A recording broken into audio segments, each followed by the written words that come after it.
Samajwadi party के जिला कार्यालय पर उपस्थित हमारे सभी सम्मानित समाजवादी साथी जो मान्यवर साहब को अपना श्रद्धा सुमन अर्पित करने हुए आए हुए सभी का मैं हार्दिक वंदन अभिनंदन और नमन करता हूँ। आज मान्यवर साहब ने के विचारों की बात करने का समय है और उनके कार्यों के ऊपर बात करने का दिन। मैं सबसे पहले आप सब लोगों को एक चीज से अवगत कराना चाहूँगा कि जो युग पुरुष थे जिन्होंने हमारे देश के संविधान का निर्माण किया, बाबा साहब भीमराव अम्बेडकर जी के विचारों को, उनकी बातों को अगर गांव-गांव, शहर-शहर, कस्बों-कस्बों में पहुंचाने का काम मान्यवर साहब ने किया।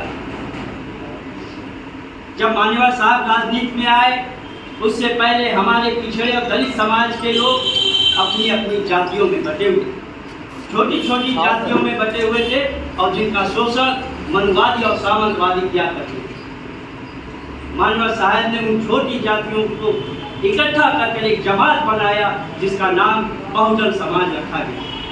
इस बहुजन समाज को बनाने के लिए मान्यवर साहब ने बहुत बड़ा काम किया था। उन्होंने बामसेठ, DS4 और बहुजन समाज पार्टी नाम तमाम राजनीतिक और सामाजिक संगठनों का गठन किया था।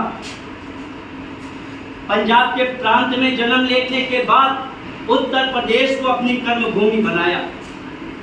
उत्तर प्रदेश को अपनी कर्मभूमि बनाया और पिछड़ी और दलित जातियों को एकजुट करने का प्रयास किया। उनका ये मानना था कि बाबा साहब ने जो हमें संविधान में अधिकार दिए वो तमाम कांग्रेस जो सरकारें रही हैं उन्होंने उसे केवल एक किताब के अंदर बंद कर दिया। उस हक और अधिकार को लेने के लिए पिछड़े समाज के लोगों को, दलित समाज के लोगों को और अल्पसंख्यक समाज के लोगों को जगाना होगा और लड़ाई लड़नी पड़ेगी। हक के लिए, स्वाभिमान के लिए लड़ाई लड़नी पड़ेगी। उसका नतीजा हुआ उन्होंने श्रद्धेय नेताजी मुलायम सिंह यादव जी के साथ बातचीत करके बहुजन समाज पार्टी और समाजवादी पार्टी का गठबंधन किया। पिछड़ों, दलितों और अल्पसंख्यकों का गठबंधन करके उत्तर प्रदेश के अंदर सरकार बनाने का काम किया। जो दलित, जो पिछड़े, जो अपने आप को केवल राजनीतिक शतरंज का एक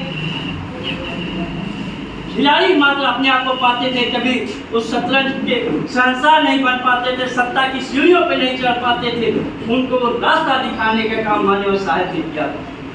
मैं आज उनकी पुण्यतिथि के अवसर पर हम सभी लोग अपनी तरफ से श्रद्धा सुमन अर्पित करते हैं और साथ ही साथ मैं आप सभी लोगों से अनुरोध करना चाहूँगा कि अगर हम सब लोग मान्यवर साहब के बताए हुए रास्ते पे चलकर सभी पिछड़े दलित और संख्यक एकजुट होकर उत्तर प्रदेश के अंदर से और देश के अंदर से भारतीय जनता पार्टी की सरकार को हटा देंगे तो यही मान्यवर साहब के लिए सच्ची श्रद्धांजलि होगी।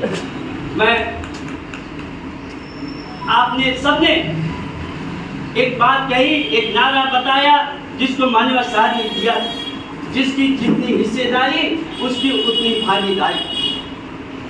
गांव में आप जाएंगे, छोटा सा छोटा व्यक्ति भी इस नारे को जानता होगा, लेकिन अगर आप उसी नारे को अगर दो शब्द में समाजवादी पार्टी के राष्ट्रीय अध्यक्ष माननीय श्री अखिलेश यादव जी ने उसे दो शब्द में कहा तो जाति जनगणना।